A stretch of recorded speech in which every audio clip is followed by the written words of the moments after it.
అపోస్తుల కార్యం 3వ అధ్యాయం 26వ వచనం నుంచి చదివి ధ్యానించుకుందాం.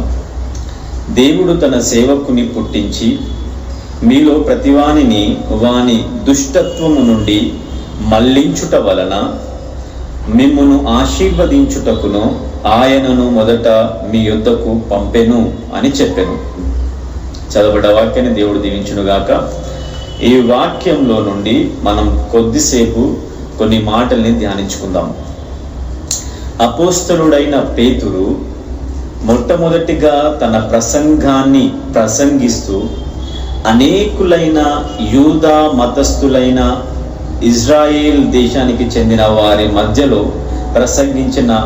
ప్రసంగించిన ప్రసంగం ఇది. ఏమని? దేవుడు తన సేవకుని పుట్టించి. ఇది ఏ సందర్భంలో మాట్లాడుతున్నాడు అనంటే, యేసుక్రీస్తు ప్రభు చనిపోయి తిరిగి లేచిన తర్వాత ఆయన మరణమును గురించి, ఆయన పునరుద్ధానము గురించి అపోస్తులుడైన పౌలు యూదా మతస్థులకు చెందిన వారితో మాట్లాడుతున్న మాటలు ఇవి. వినండి జాగ్రత్తగా. యూదా మతస్థులతో, క్రైస్తవులతో కాదు, యూదా మతస్థులతో. యూదా మతానికి చెందిన వారు వేరు, క్రైస్తవులు వేరు. భారతదేశంలో ఎన్నో మతాలని పిలువబడుతున్నాయి. ఆ మతాలన్నీ వేరు, క్రైస్తవ్యం వేరు. క్రైస్తవ్యం అనేది మతము కాదు, అదొక మార్గం అని మనకు తెలిసిన సత్యమే. కాబట్టి యూదుడు అన్నంత మాత్రాన ఆ యూదుడు యేసుక్రీస్తు ప్రభులో విశ్వాసం ఉంచకపోవడం అనేది విశ్వాసానికి సంబంధించింది. కానీ మతం అనేది శారీర సంబంధమైన ఒకటి అనుసరణ, కానీ విశ్వాసానికి సంబంధించింది క్రైస్తవ్యం. యేసుక్రీస్తు ప్రభుని విశ్వసించడం అనేది క్రైస్తవ్యం. ఏ వ్యక్తి అయితే యేసుక్రీస్తు ప్రభుని సొంత రక్షకుడిగా అంగీకరిస్తాడో ఆ వ్యక్తి యేసుక్రీస్తు ప్రభువులోకి బాప్తిజం తీసుకున్న వ్యక్తి. ఆ వ్యక్తి క్రైస్తవుడుగా పిలువబడతాడు. అంటే క్రీస్తును కలిగి ఉన్న వ్యక్తిగా పిలువబడతాడు.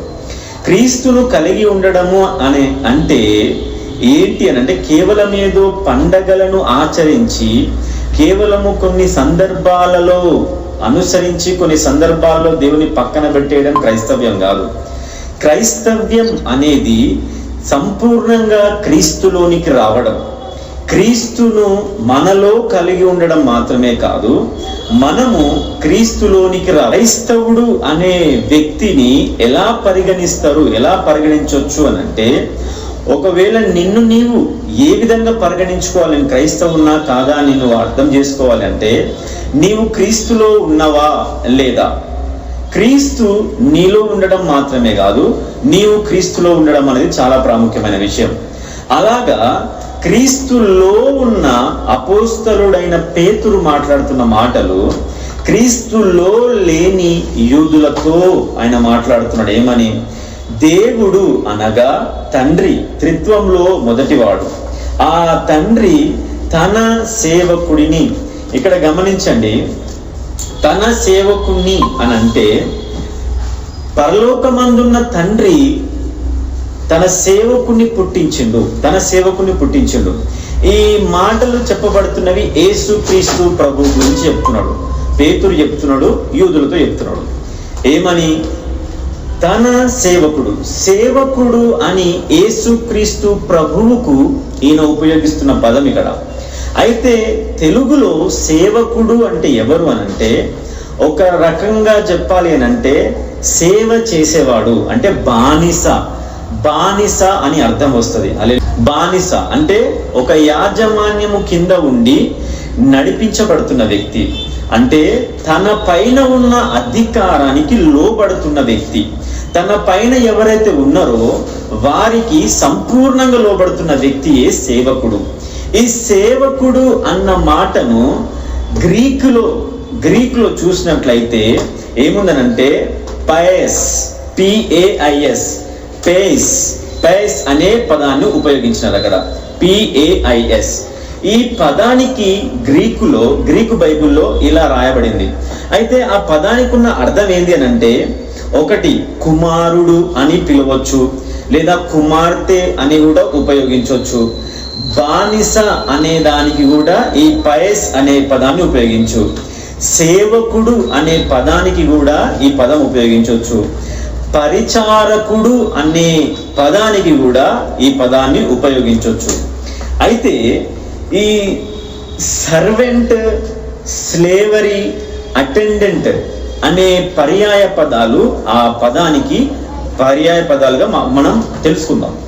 అయితే యేసుక్రీస్తు ప్రభుని తండ్రి ఏ విధంగా ఆలోచిస్తున్నాడు, ఏ విధంగా చూస్తున్నాడు అని అంటే, ఒక స్లేవరిగా, ఒక బానిసగా, లేకపోతే ఒక పనివాడిగా, ఒక సేవకుడిగా.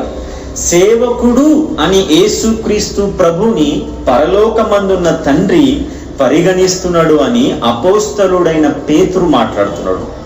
గమనించండి, ఈ పేస్ అనే మాటకి ఇంకొక పదం ఏంటంటే పయో అనే పదం నుండి ఇది తీసుకోబడిందని పండితులు చెప్తారు. పేయో అనే పదంలో నుండి ఈ పేయోస్ అనే పదం వచ్చి ఉండొచ్చు అని వాళ్ళ ఉద్దేశం.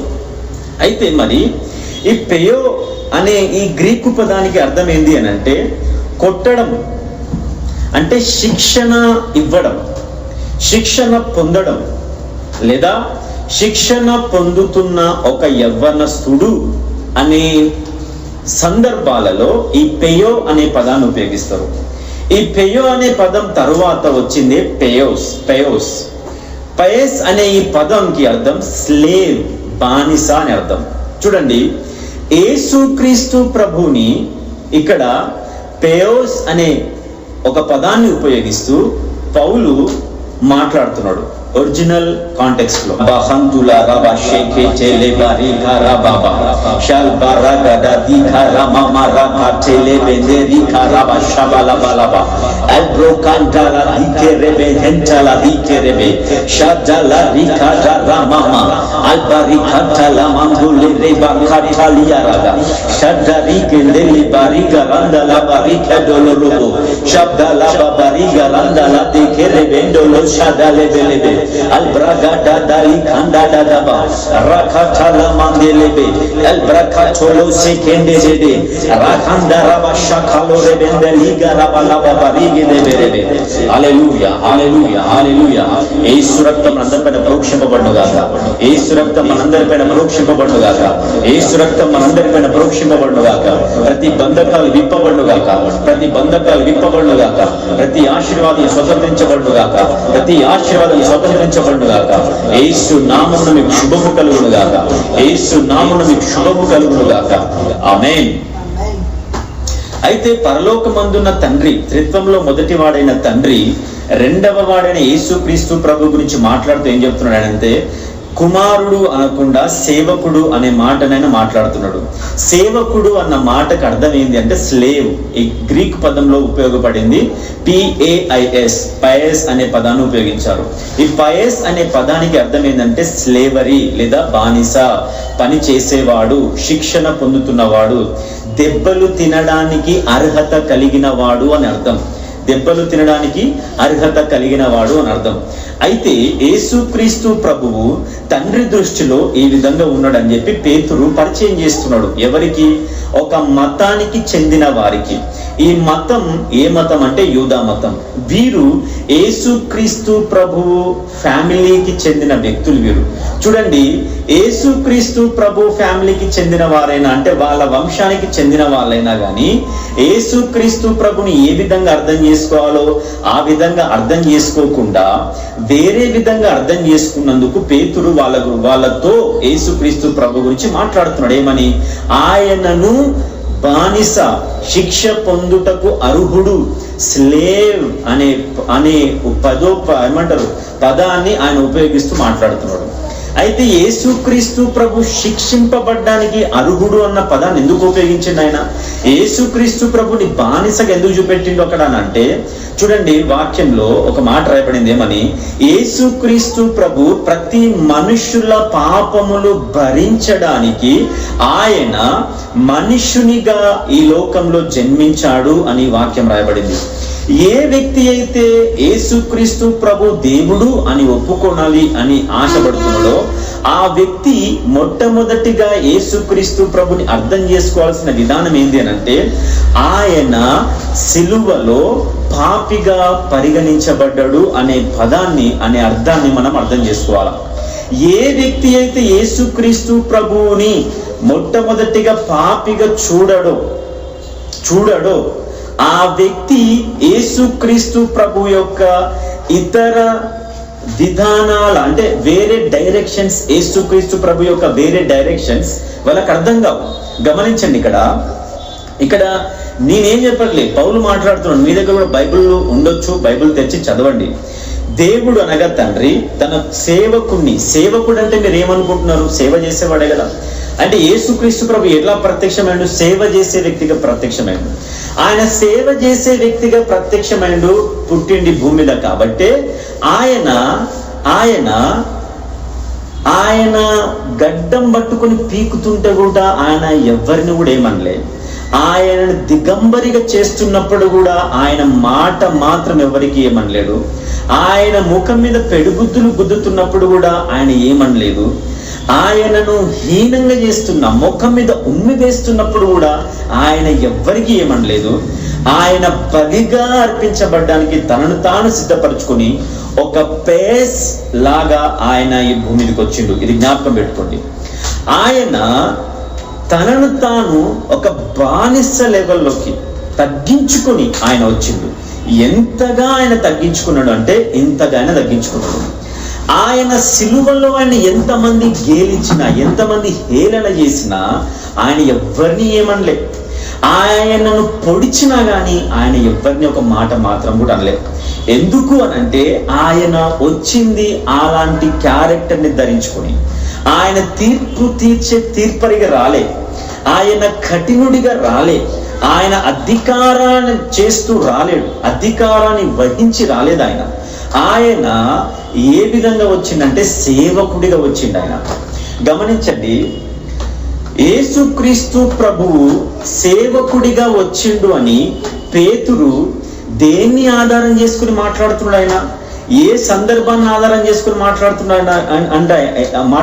అంటే ఆయన కలువరి సిలువలో యేసుక్రీస్తు ప్రభు ఏ విధంగా అయితే చేయబడ్డాడో ఆ విధానాన్ని దృష్టిలో పెట్టుకొని పేతురు మాట్లాడుతున్నాడు. గమనించండి ఒకసారి, బైబిల్ గ్రంథంలో 2వ కొరింథీయులకు రాసిన పత్రిక 5వ అధ్యాయం 21వ వచనం చదువుతున్నాను, వినండి.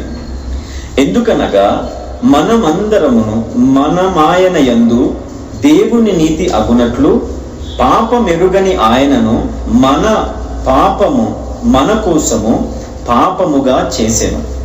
యేసుక్రీస్తు ప్రభువును పరలోకమందున్న తండ్రి పాపముగా చేసెను అని ఇక్కడ పౌలు మాట్లాడుతున్నాడు. ఇక్కడ పేతురు ఏమంటున్నాడు అని అంటే, సేవకుడిగా, బానిసగా యేసుక్రీస్తు ప్రభువును చూపిస్తున్నాడు. ఇక్కడ పౌలు ఏ విధంగా చూపిస్తున్నాడు అని అంటే పాపముగా చూపిస్తున్నాడు.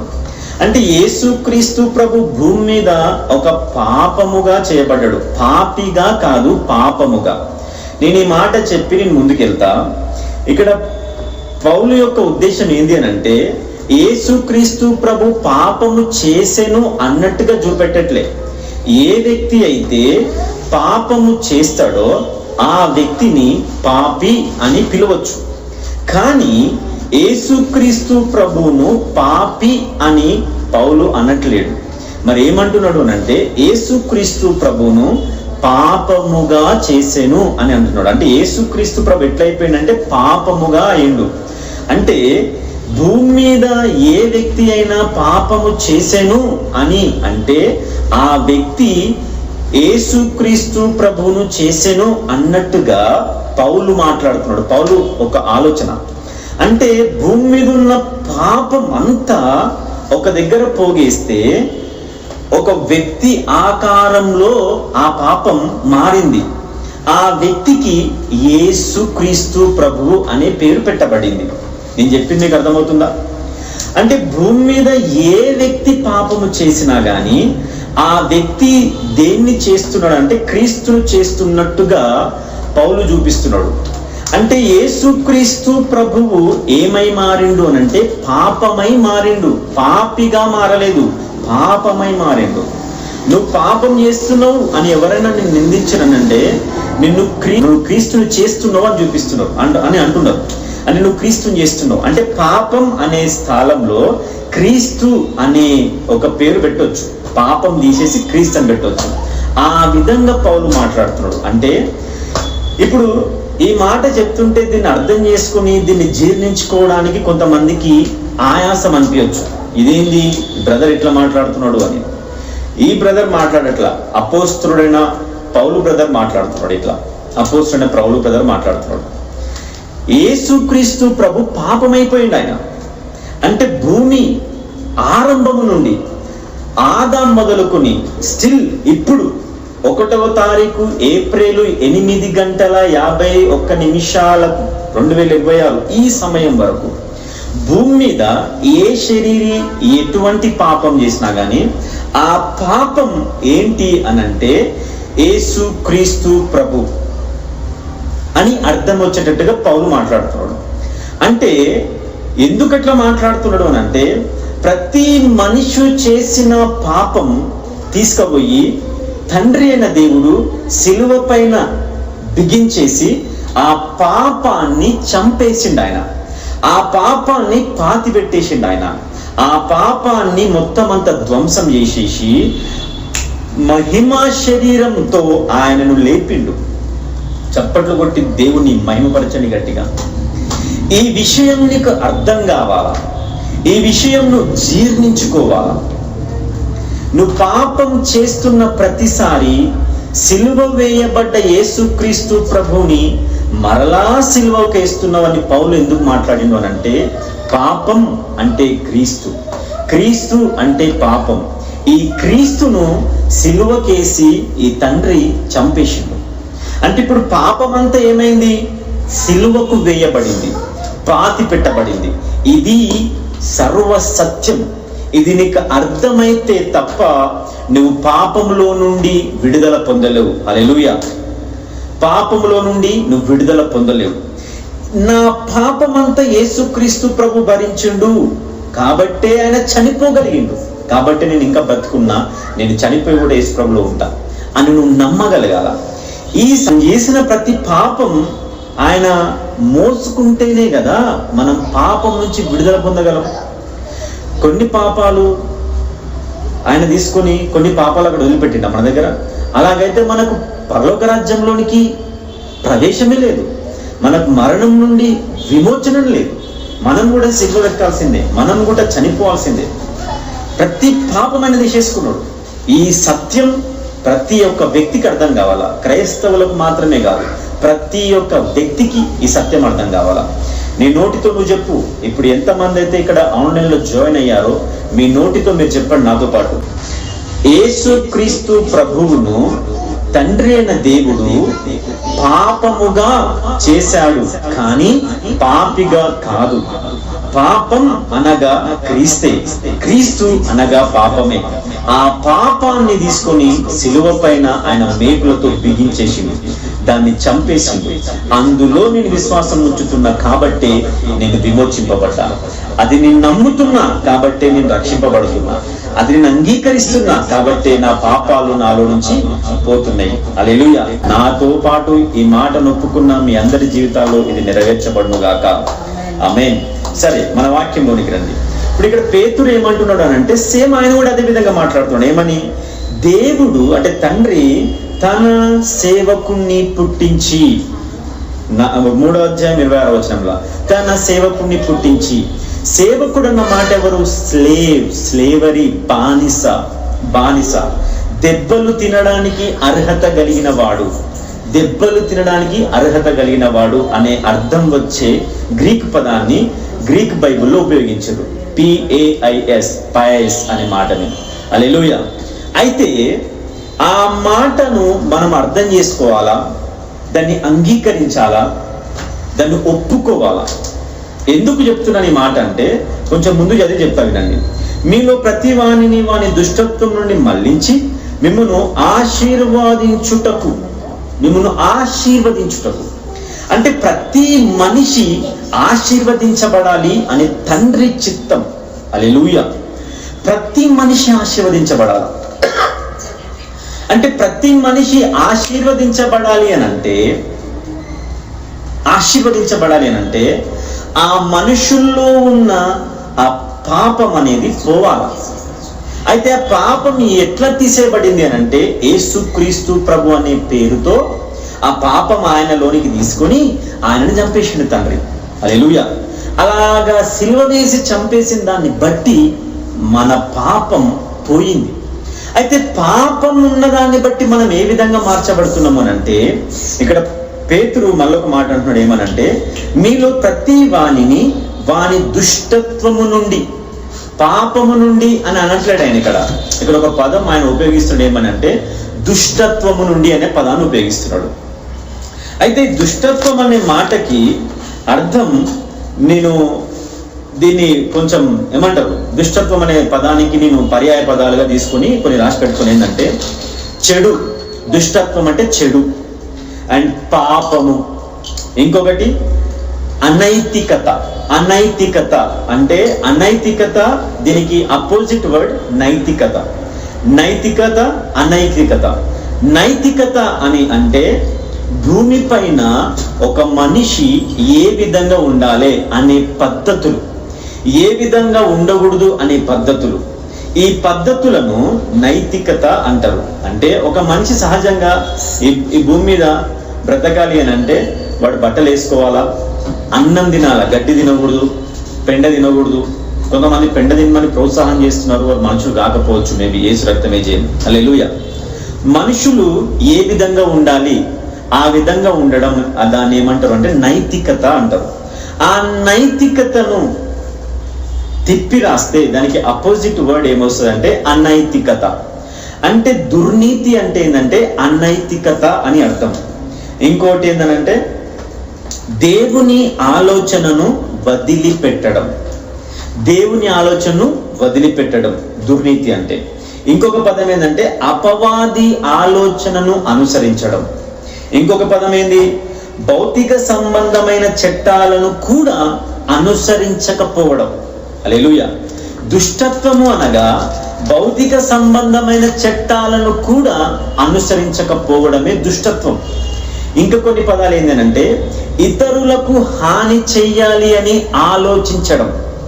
ఇతరులను హాని చెయ్యాలని ఆలోచించడం, ఇది దుష్టత్వం. అది ఇంకొకటి ముఖ్యంగా మనుషులను హాని చేయాలని, మనుషులకు హాని చేయాలని ఆలోచన రావడం, ఉద్దేశం కలిగి ఉండడం.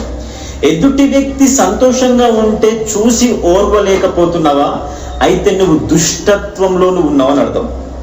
ఒక వ్యక్తి సంతోషంగా ఉంటే నువ్వు చూసి ఓర్వలేకపోతున్నావా, అయితే నువ్వు దుష్టత్వంలో ఉన్నావు అని అర్థం.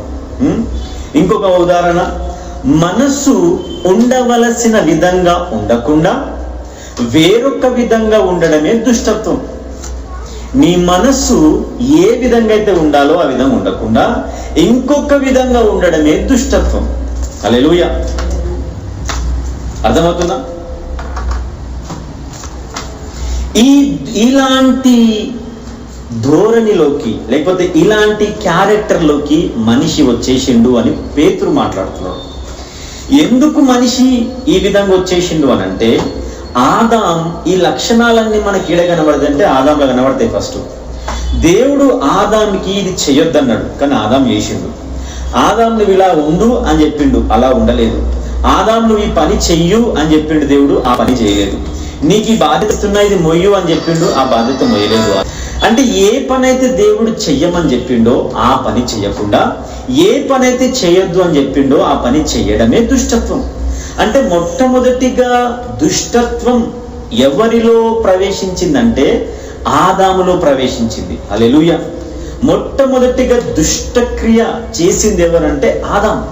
హల్లెలూయా. భూమి మీద శరీర సంబంధమైన మనుషుల గురించి మాట్లాడుతున్నా నేను. యేసు రక్తమే చేయదు అంటే దుష్టత్వము చేసినందుకు ఆదాముకు వచ్చిన ప్రతిఫలం ఏంది? మరి యేసు రక్తమే చేయదు. దుష్టత్వం చేసినందుకు ఆదాముకు వచ్చిన ప్రతిఫలం ఏంటి అని అంటే ఏడెన్ అనే ఒక అనుభవంలో నుండి తరిమివేయబడడం. దేవుని యొక్క ఐక్యత నుండి వేరైపోవడం. హల్లెలూయా. ఇలాంటి యొక్క అనుభవంలోకి వచ్చిన మనిషిని తిరిగి ఆ అనుబంధంలోనికి కలపడమే ఈ పైన చెప్పబడిన సేవకుని యొక్క పని. హల్లెలూయా.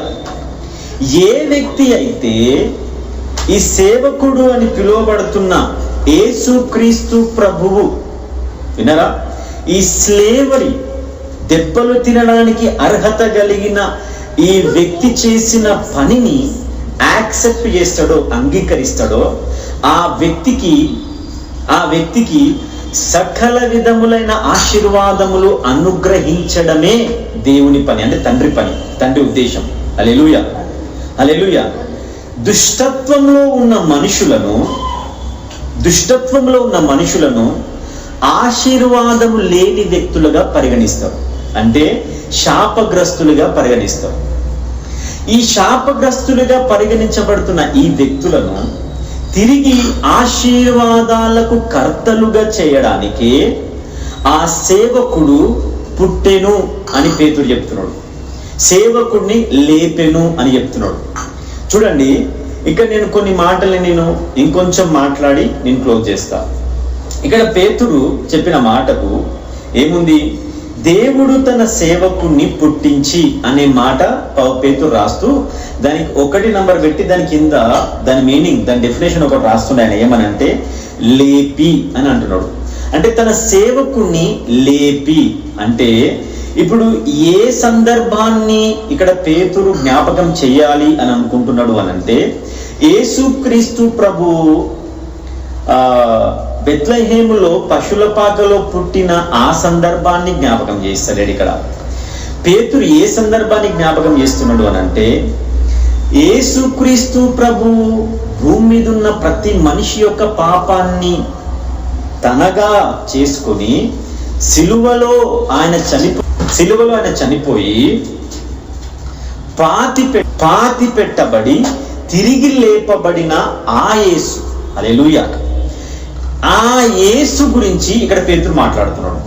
అంటే నువ్వు ఆశీర్వదించబడాలన్నా, మరొక వైపు దుష్టత్వం నుండి బయటపడాలి అన్నా, దుష్టత్వం నుండి బయటపడ్డామనంటే నైతికతను పొందుకోవాలన్నా, సహజ లక్షణంలోనికి నువ్వు రావాలన్నా, సాటి మనిషి పైన నీకు ప్రేమ పుట్టాలన్నా, నేను ప్రతి మాటను ఆలోచించి మాట్లాడుతున్నా. ఇక్కడ ఒక్కొక్క పదాన్ని వర్ణించుకుంటూ వెళ్తే ఇంకా చాలా టైం పడుతుంది. నేను వాటిని ఏం వర్ణించట్లేదు, సింపుల్గా ఒక్కొక్క మాట చెప్పి నేను ముందుకెళ్తున్నా. వినండి జాగ్రత్తగా. నీవు ఉండవలసిన విధంగా నువ్వు ఉండలేకపోతున్నావు. అసలు నువ్వు ఎట్లా ఉండాలా? ఒక భార్యకు ఒక భర్తగా, న్యాయమైన భర్తగా నువ్వు ఉండాలా? ఒక భర్తకి న్యాయమైన భార్యగా నువ్వు ఉండాలా? తల్లిదండ్రులకి ఒక విధేయత చూపించే పిల్లాడిగా, కూతురుగా, కుమారుడిగా నువ్వు ఉండాలా? దేవుడు ఏర్పరచుకున్న తన సేవలో ఒక సేవకుడిగా నువ్వు ఉండాలా? కానీ ఆ విధంగా ఉండకుండా నువ్వు వేరే ఒక మార్గంలోకి నువ్వు వెళ్తున్నావు అని అంటే నువ్వు దుష్టత్వంలో ఉన్నావు అని అర్థం. ఏ వ్యక్తి అయితే దుష్టత్వంలో ఉన్నాడు అనంటే ఆ వ్యక్తి యేసుక్రీస్తు వైపు చూడట్లేడు అని అర్థం. ఇక్కడ ఎక్కువ మాట జ్ఞాపకం చేసి ముందుకెళ్తా. ఏందనంటే, దుష్టత్వము నుండి తప్పించి మళ్ళించి అనే మాటను జ్ఞాపకం చేసుకోండి. దుష్టత్వం నుంచి మళ్ళించడం అనే మాటను నేను ఎక్స్ప్లెయిన్ చేసి ముందుకెళ్తున్నా, వినండి. ఇప్పుడు యేసుక్రీస్తు ప్రభువు ఇటువైపు నిలబడ్డాడు అనుకుందాం. దుష్టత్వంలో ఉన్న వ్యక్తులందరూ ఇటువైపు చూస్తున్నారు ఇట్లా. ఇప్పుడు ఇక్కడ ఉన్న వ్యక్తులందరినీ దుష్టులు అని వాక్యం చెప్తుంది, అంటే పాపంలో ఉన్నవాళ్ళు. ఈ మనుషులు ఇక్కడ మరలి యేసుక్రీస్తు వైపు తిరిగితే తప్ప వీళ్ళు దుష్టత్వంలో నుండి తప్పించబడి, అంటే మరలించబడి సకల విధములైన ఆశీర్వాదములు పొందుకొనలేరు అని పేతురు మాట్లాడుతున్నాడు. హల్లెలూయా. అర్థమవుతుందా నేను చెప్పిన విషయం అందరికీ? ఏ అర్థమే అంటే మళ్ళించడము అనంటే ఇక్కడ మరలి ఉన్న ప్రతి వ్యక్తి ఇక్కడ మరలాల. సింపుల్గా ఇది ఎగ్జాంపుల్గా చెప్తున్నా మీరు. అంటే క్రీస్తుకు వ్యతిరేకమైన దిశలో ఎవరైతే తిరిగి ఉంటారో ఆ వ్యక్తులు దుష్టులు అని వాక్యం చెప్తుంది. నేను చెప్పిన విషయం అర్థమవుతుందా? క్రీస్తు వైపు కాకుండా నువ్వు వేరే ఏ దిక్కుకు మరలినా కానీ నువ్వు దుష్టుడివి. అలా మరలి ఉన్న ఏ వ్యక్తులైనా సరే దుష్టులే. వినండి, నేను డైలీ బైబిల్ చదువుతున్నా. ఎట్లా? క్రీస్తు ఇటువైపు ఉంటే నేను ఇటువైపు మళ్ళీ బైబిల్ చదువుతున్నా. నేను దుష్టుణ్ణి, ఇది అర్థం చేసుకోండి. నేను ప్రతిరోజు 10 మందికి సహాయం చేస్తున్నా, దాన ధర్మాలు చేస్తున్నా. ఎట్లా? క్రీస్తుకి ఇటువైపు ఉండి నేను దాన ధర్మాలు చేస్తున్నా. నేను దుష్టుణ్ణి.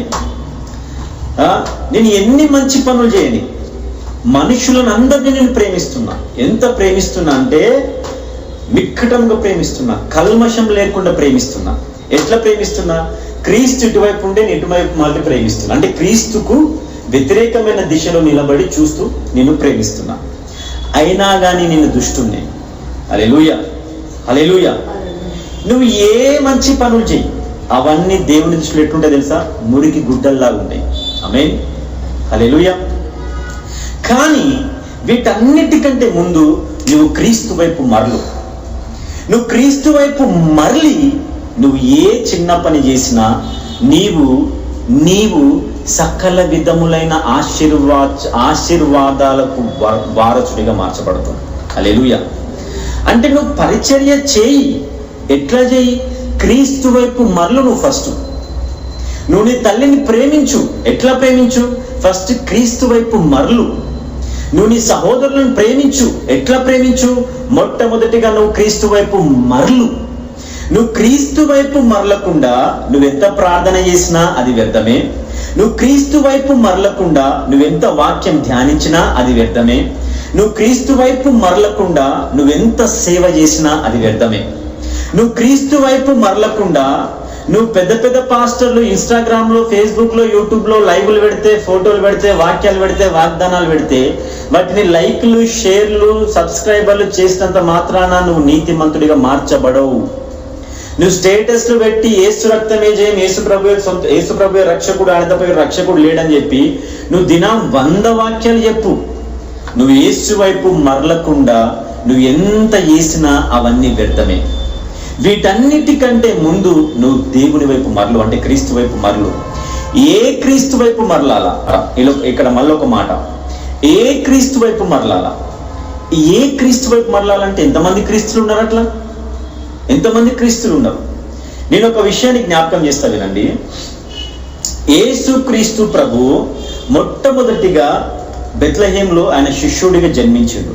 ఆ క్రీస్తు వైపు నువ్వు మరలకు. ఆయన 12 సంవత్సరాల వయసులో ఉన్నప్పుడు కర్తలతోని లేదా శాస్త్రులు పరుషులతో కూర్చొని ఆయన వాక్యాన్ని చర్చించిండు. ఆ క్రీస్తు వైపు మరలకు. అదే యేసు క్రీస్తు ప్రభు 30వ ఏట ఆయన వాటర్ బ్యాప్టిజం తీసుకున్నాడు. ఆ యేసు వైపు మరలకు. ఆ తర్వాత ఆయన పరిశుద్ధాత్మతో నింపబడ్డాడు. ఆ యేసు వైపు మరలకు. ఆ యేసే అరణ్యంలో పోయి శోధింపబడి అపవాదిని గెలిచిండు. ఆయన ఆ యేసు వైపు కూడా మరలకు. అదే యేసు రోగాన్ని స్వస్థపరిచిండు, సువార్త చెప్పిండు, దయ్యాలను నిలగొట్టిండు, అద్భుత కార్యాలు చేసిండు, చచ్చిపోయిన వాళ్ళను కూడా లేపిండు. ఆ యేసు వైపు కూడా నువ్వు మరలకు.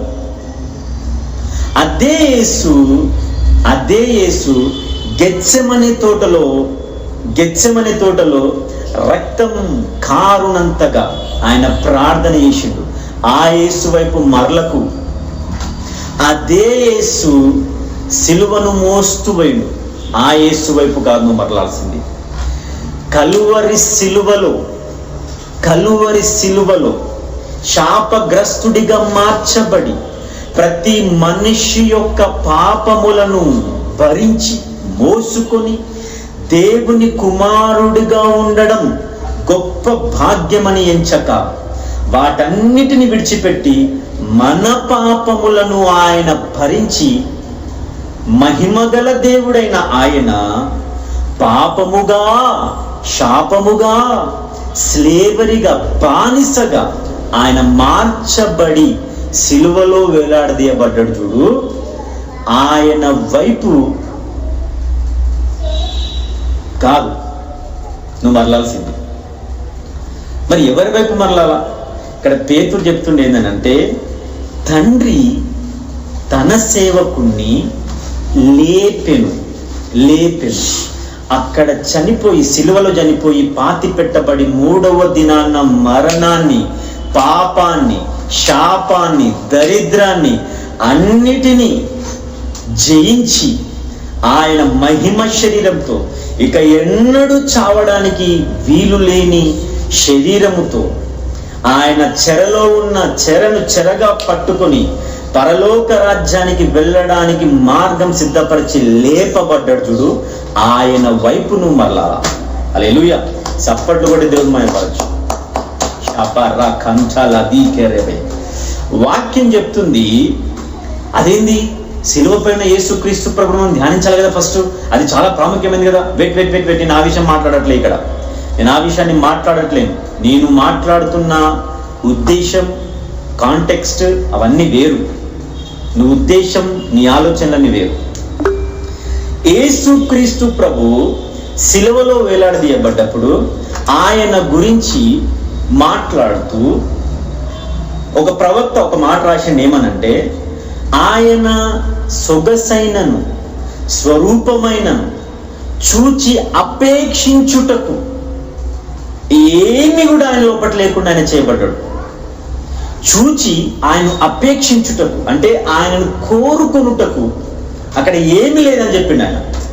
అంటే కలువరి సిలువలో వేలాడదీయబడ్డ యేసుక్రీస్తు ప్రభు నుంచి నువ్వు అపేక్షించేది ఏమీ లేదన్నంతగా తనను తాను పాపంగా చేయబడ్డాడు.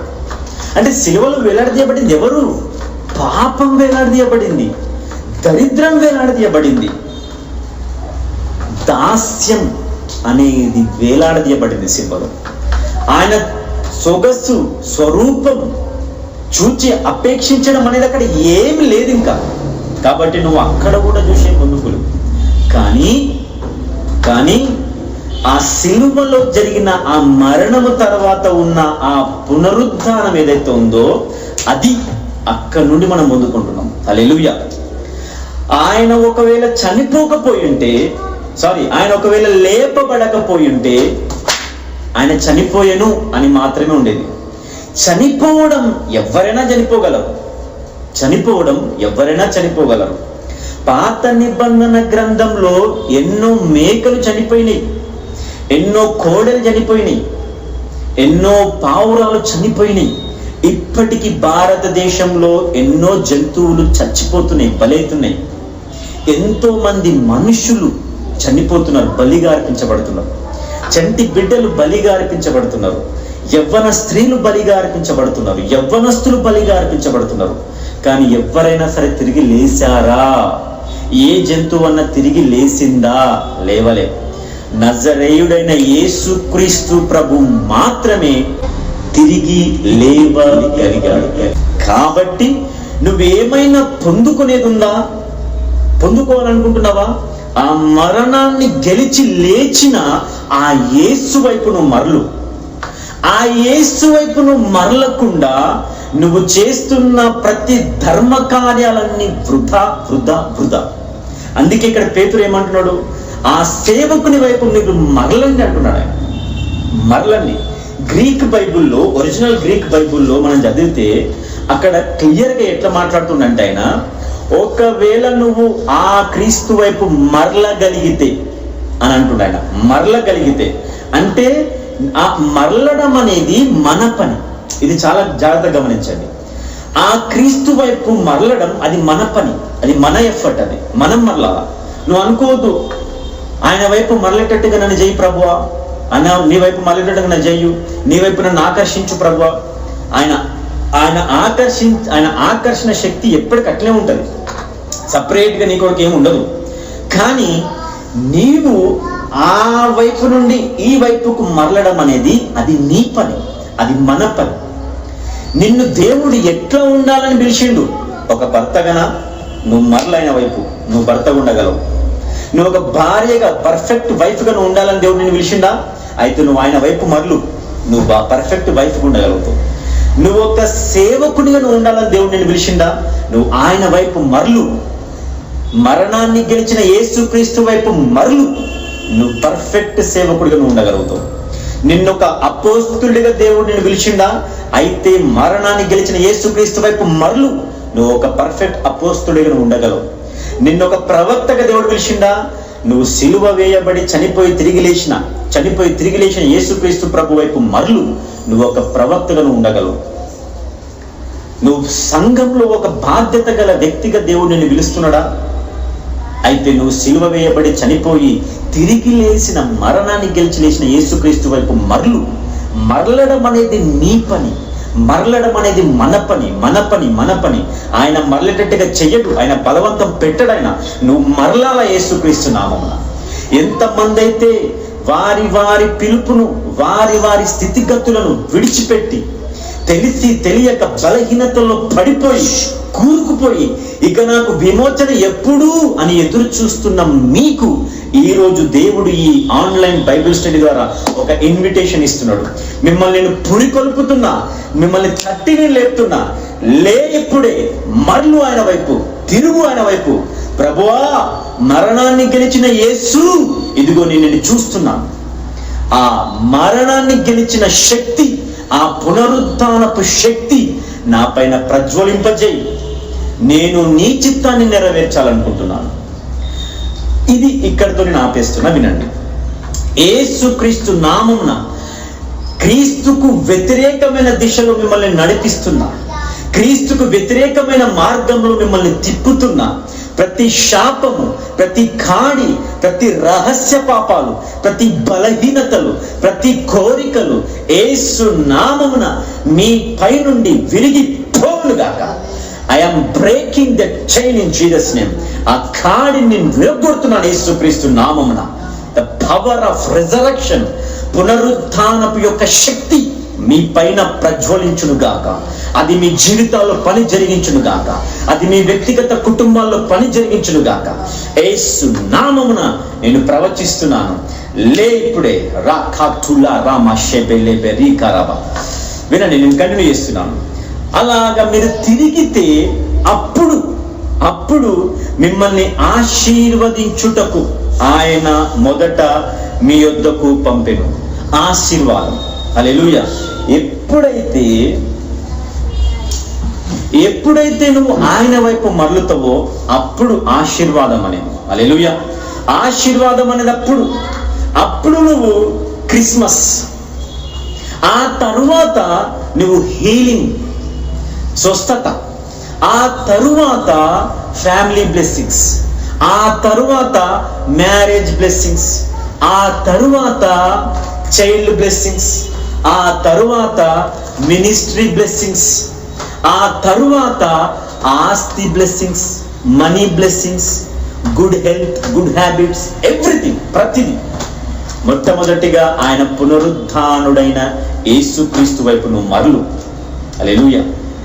చనిపోయిన యేసుక్రీస్తు చూడకు, అది నీకేం దొరకదు. కానీ మరణాన్ని గెలిచిన యేసు వైపు చూడు.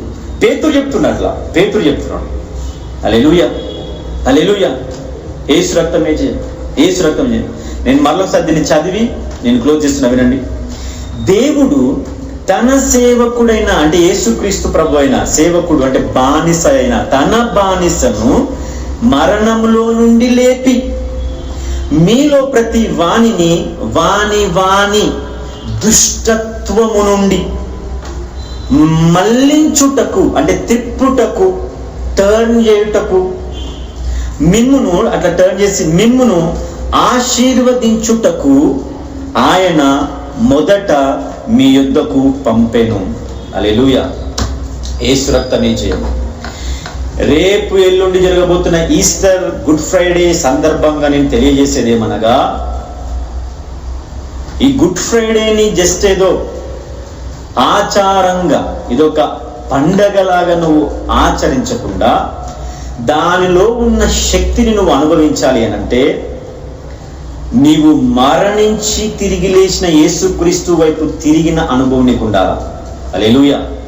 ఇంకొక మాట నేను చెప్పడానికి ఇష్టపడుతున్నా, ఏంటంటే చాలామంది క్రిస్మస్ చేయొద్దు, యేసుక్రీస్తు పుట్టుకరోజు ఏమో తెలియదు, ఆ పండగలు చేయొద్దు, ఈ పండగలు చేయొద్దు అని చెప్పి ఏదేదో మాట్లాడుతున్నారు. సరే, నేనేమంటున్నానంటే అలా చెయ్యొద్దు అని చెప్తున్నారు.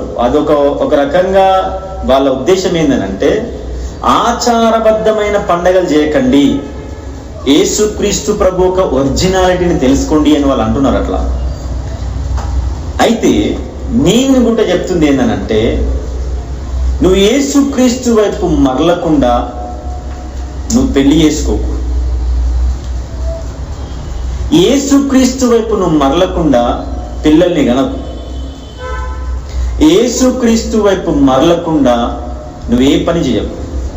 ఎందుకు తెలుసా? అవన్నీ వేస్ట్, అవన్నీ వ్యర్థం. నువ్వు ఆయన వైపు మరలు. అలా మరలితే సకల విధములైన ఆశీర్వాదాలు నువ్వు కర్తవ్యతో నువ్వు పొందుకోగలుగుతావు. పేతురు ఉద్దేశం అది, నా ఉద్దేశం కూడా అదే. హల్లెలూయా. యేసు రక్తమే చేయం. ఈ ఈస్టర్, ఈ గుడ్ ఫ్రైడే నీకు ఎలా ఉండాలి అని అంటే ఆయన యొక్క మరణ పునరుద్ధానముల యొక్క శక్తిని నువ్వు అనుభవించిన వ్యక్తిగా నువ్వు ఉండాలి.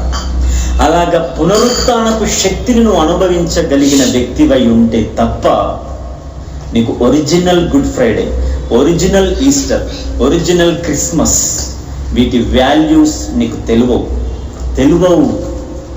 నువ్వు యేసుక్రీస్తు ప్రభు మరణ పునరుద్ధానాలను జ్ఞాపకం చేసుకో. ఆయన పునరుద్ధానం ఫస్ట్ జ్ఞాపకం చేసుకో. అంత ఉల్టా ఉన్నది, ఇది ఉల్టా. ఇట్లా కాదు. ఫస్ట్ మనం ఏంటంటే పుట్టుకని జ్ఞాపకం చేసుకుంటాం, తర్వాత ఆయన యవ్వన జీవితాన్ని, ఆయన పరిచర్యను, తర్వాత ఆయన బలి అర్పణను, ఆ తర్వాత తన మరణాన్ని, ఆ తర్వాత లాస్ట్కు ఆయన పునరుద్ధానాన్ని. నో, ఉల్టా రండి. ఇట్లా ఫస్ట్ ఆయన పునరుద్ధానాన్ని నువ్వు ఆ పునరుద్ధానం పొందుకున్న యేసు వైపు దగ్గరికి రా.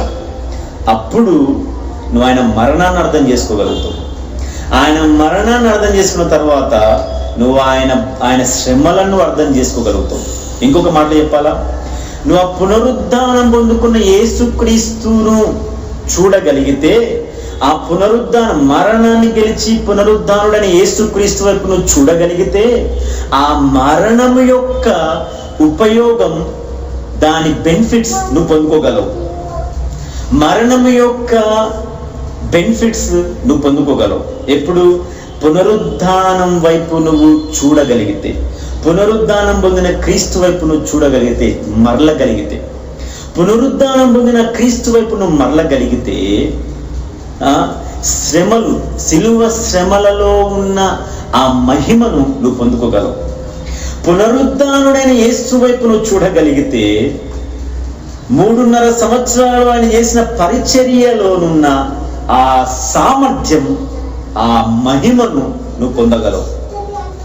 సిలువ మరణాన్ని గెలిచిన ఆ యేసు వైపు నువ్వు మరలగలిగితే, పరిశుద్ధాత్మ చేత నింపబడ్డ యేసు ప్రభు యొక్క శక్తిని నువ్వు తెలుసుకోగలగలవు.